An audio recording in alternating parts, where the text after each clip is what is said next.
What's up, guys? Welcome to Daily Dose of Reddit. This is your host that just ate some very good sushi, and it was all on the DL. I feel like an animal. Like I legitimately snuck out to eat sushi.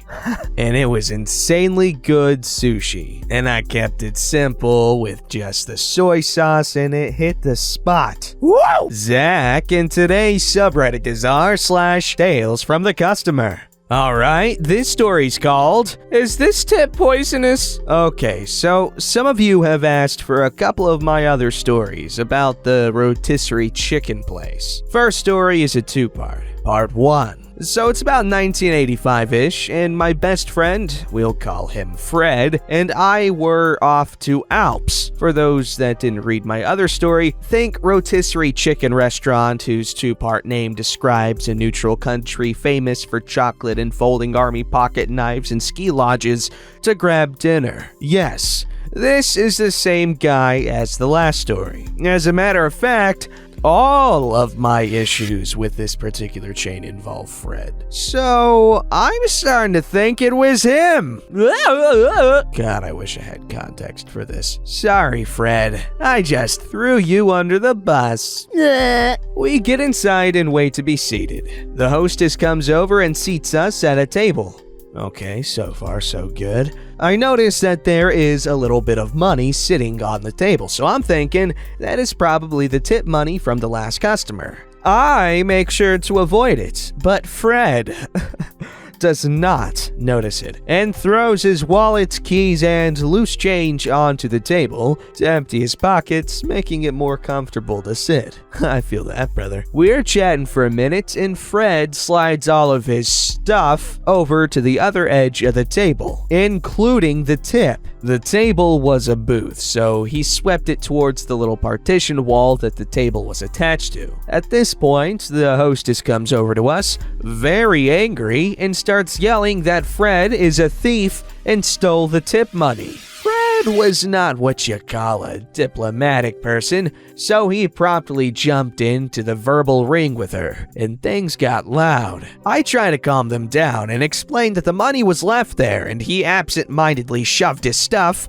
including the tip, to the side. He did not pocket it or try to hide it. He still didn't even realize it was there. I explained to the hostess that I got distracted and failed to tell him it was there. No harm, no foul. Fred proceeds to lambaste her for leaving the tip there in the first place and seating us there, when the table had obviously not been fully cleared. The manager gets involved. The hostess is trying to get the manager to call the cops and charge Fred with theft. The manager is hesitating to escalate. When we asked why the tip was still sitting there, we were told that only the server that served that table can touch that tip. Oh my god, I love that freaking sentence. Only the server that served that table can touch that tip. Wah!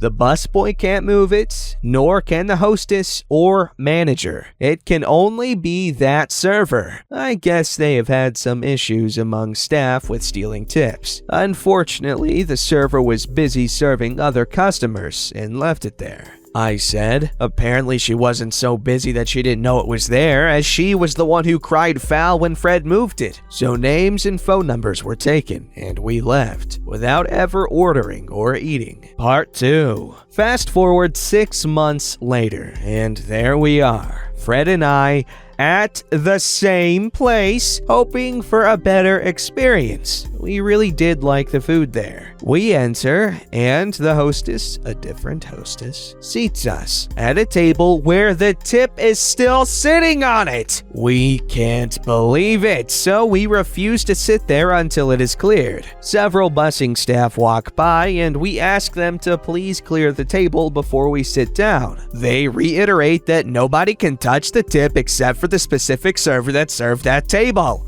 but she is busy serving other customers. We are starting to wonder if management saw us coming and tried to bait us. We asked several times to the busing staff and the hostess. No joy. By now, Fred is sitting in an empty booth across from the table in question. I don't know why they would not just let us sit there, but they wouldn't, and I am standing in the aisle like an idiot, blocking traffic with my considerable size. Finally, the hostess says, You have to sit at your table. You are blocking the aisle, and we need the other booth you are sitting in for other customers. Fred explains that we are not sitting down until the table is cleared, and if it is an issue, we will leave and report the issue to management or head office. She huffs off, and 2 minutes later, a very huffy server comes by and takes her tip with a look like we asked her to give up a kidney. Anticlimactic ending, but we ordered, got food, and life went on. But of course, Fred and I spent the entire trip home complain-festing about the experience. Second story was a little bit more tame. This story happened about 2 years after the last ones. Fred and I were at a different outlet of the same chain in Toronto, and we get seated. We waited probably 15 minutes to get menus. Once we had decided on food, we waited another 20 minutes to give our order to our server. We thought this was a bit strange as the place was almost dead. There were maybe 2 other tables happening. Oh well, maybe they were understaffed. Our server, when she was there, was reasonably pleasant. We waited about 25 minutes for our food to arrive. Fred's was perfect. Mine was akin to last week's leftovers. Half the size of Fred's, with ice-cold chicken and soggy fries. I was guessing it was made for a previous customer, and it sat on the counter for a good hour before being given to me. So Fred is happily munching away, and I am waiting for our server to come by. 10 or 15 minutes later, she comes by, and I ask her to have the kitchen make me a new meal. Her once pleasant demeanor vanished quickly as she suggested they could put my meal in the microwave. I declined, asking firmly but politely for a fresh meal. I took visual note of my meal just in case they did try to reheat it. 25 minutes later. By now, Fred has long since finished his meal. They bring back the same plate of food, marginally warmer, but absolutely inedible. I refused it, and she offered to make me a fresh one for real this time. I said, "No, thank you. Please just give us our bill so I can go have dinner at Golden Arches next door," saying this deliberately loud enough for other patrons to hear. Admittedly, not one of my proudest moments, but I was pretty miffed by this point. 20 minutes later, she brings us the bill for both meals. Nope. And I proceeded to have a debate with her over the bill, including my meal, which I did not have more than one bite of. With her forcing me to give them my phone number for the manager, she finally changed the bill, but warned me that he might want to speak to me about it the next day. I told her he was welcome to call me, and I would happily tell him how a fast food joint was able to satisfy my dinner needs for $4, where a self-proclaimed upscale rotisserie chicken venue could not, after being given multiple tries at it, and still tried to charge me $11. This was about 1987-ish. Wow. That's crazy, actually. Hope these stories entertained you. They certainly gave Fred and I something to talk about when they happened. I know that, if he were still with us today, he would get a huge kick out of being able to regale these stories on a media platform such as this. Cheers! First of all, rest in peace, Fred. Thank you for experiencing that experience alongside OP, and OP, thank you for sharing it. What a badass set of stories. I mean, it definitely helps that this is from the 80s. Alright, this story's called I Went Full-Fledged Karen Without Meaning to. Last weekend, boyfriend and I went grocery shopping at Hell No Mart, which is where we always go since it's one-stop shop and I get more for my money there than anywhere else. We are the type to make a list and get only what's on the list. This particular trip, boyfriend wrote beer on the list. No big deal. I'm 35 and he's 43. Understandably, due to Brovid and job losses earlier this year, we applied and got approved for SNAP. I hate using it because there's a stigma that people who don't need it get it and those that really need it can't get it. We only applied out of desperation of going hungry because we were two of thousands who had months of unpaid unemployment claims. So we get to the register and start unloading the card. Boyfriend puts a six-pack on the belt last since this has to be paid separate from SNAP. I don't know why we do it this way since the registers automatically sort what's SNAP eligible and what's not. Cashier isn't too friendly to begin with. Doesn't say hi, ask how we are, normal cashier script, just scans and bags. She gets to the end of our stuff and stops scanning the last few food items and scans the beer. Of course, the age restriction pops up and he very rarely ever gets carded anymore, but I always get carded because for being 35, I still look 18. Oh, hello. She then asks for both IDs. No problem. We hand them to her and this is where the fun began. Now, before I go further, boyfriend has an ID from Montana because right before we moved, he renewed his ID. And it's good for like 7 years, so he hasn't gotten one from Oregon. Now, keep in mind, we've lived here for a couple of years now. He probably should have gotten it changed over, but honestly, no one cares what state your ID is from if you move to a new state. There is supposedly a law here that said we had 30 days after moving here to change them over, but I kept my Montana ID for 2 years before I switched it over. And I was even pulled over once and told the cop I live here and my ID was from out of state, and he didn't care one bit. Now, if you live in Montana or are familiar with the old IDs, then most people will know about the microglass bleeding anti-counterfeit laminate they used to put over the tops of the licenses. While this made it one of the most secure licenses in the US at the time, this laminate was a pain. It chipped and wore down, making it hard to read the info on the IDs. Well, that's how my boyfriend's looks. Cashier steps back from the register and does this weird hokey-pokey inspection with mine. She's holding it up, tilting it, spinning it. I mean, I've never seen someone do these things with my ID before. Soon she hands it back and then starts looking at my boyfriend's. She does the same hokey-pokey inspection and hands back the ID, and then takes the beer and sets it down on the floor. Presses whatever key to say we aren't of age, and then tells us she won't let us purchase the beer because his ID looks counterfeit. Boyfriend loses his cool. He's 43. He's never been accused of having a fake ID, ever.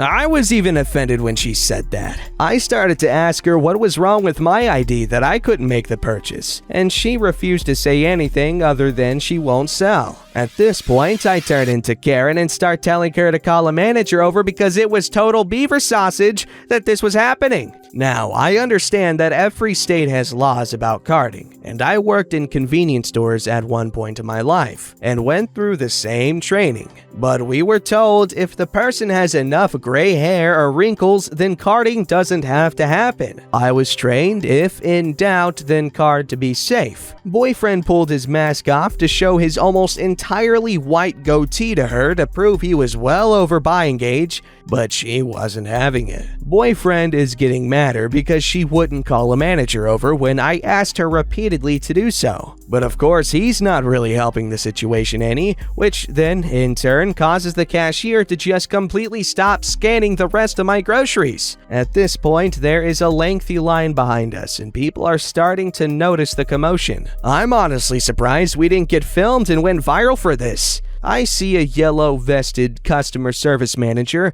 and told the cashier, "There's a CSM, grab her!" So that's when she finally called the manager over. Manager comes over and boyfriend immediately starts saying how the cashier wouldn't sell when he's clearly of age. Manager asked cashier what her grounds were, and before she could respond, boyfriend said, "She told me my ID looks counterfeit and it's not. It's a valid Montana state-issued license." So then cashier says she never said anything about him having a fake ID. The people behind me spoke up and even said she did. In fact, say it looked counterfeit. So now she's lying to her manager. Cashier continues telling the manager that Her trainings taught her what to look for and when to reject an ID. I'm guessing she was new to the retail world and hadn't dealt with too many out-of-state IDs and hadn't been carding people for very long. In my years of cashiering, you can always tell the newbies because they will literally card everyone, including regulars. Manager says there is nothing she can do because it's cashier's decision to sell to us or not, and she chose not to.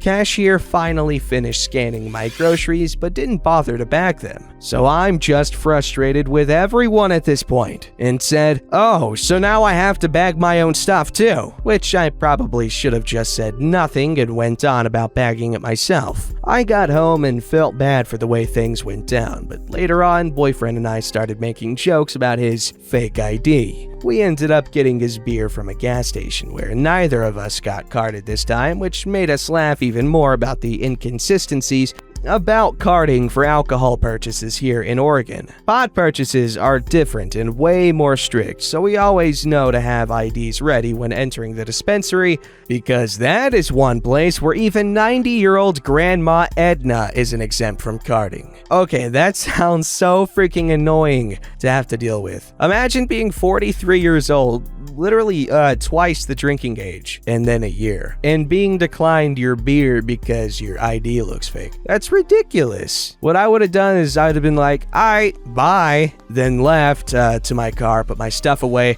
and then just come back, get my beer, and go to another cashier's line because screw them. This story's called I'm a Karen, but different. This has been going on for years, but I started paying attention more as my kids got old enough to be embarrassed by my asking for the manager nearly everywhere we go. Small stores, large stores, restaurants, you name it, and I found a reason to ask for a manager. But it's not what you think. I look for people who are doing good, employees who go above and beyond. Anywhere I find great service, I want the manager to hear about it right now. Managers so frequently only get to deal with people who are super upset and or entitled. So as someone who has worked retail, was a horrible server, delivered pizza, and knows these professions are often overworked and underpaid, I offer praise for the good I find everywhere I go. Until I moved a couple of years ago, my sister and I spent a lot of our Black Friday shopping time taking photos of awesome employees to post on social media and email to corporate the following day, only with permission. It always makes shopping and dining more fun to know I'm going to ask for the manager every chance I get. Edited to add, I always ask first before taking a photo and explain exactly where I'm hoping to post, who I'm going to tag, and what I'm going to say. You're all right. It is not okay to post without someone's permission, and no is a complete sentence. If they say no, I still send email or contact forms to corporate about my awesome experiences the following week. Not wanting your pic posted doesn't disqualify a person from being recognized. Also, I don't ask for a manager every day. What I do every day is look for positive interactions with people. So when something awesome happens, I'm ready. Making positive comments does not replace tipping, ever. Thank you for the awards. Yeah. Lastly, my real name may or may not be Karen. Wow, what a very kind thing for you to do for people that don't get it a lot, when they probably should at least a little bit more. I'm sure when it happens, it makes them feel pretty good, and so that's a great thing. We should all try to follow suit. Don't forget to like, subscribe, and hit that bell to never miss an episode.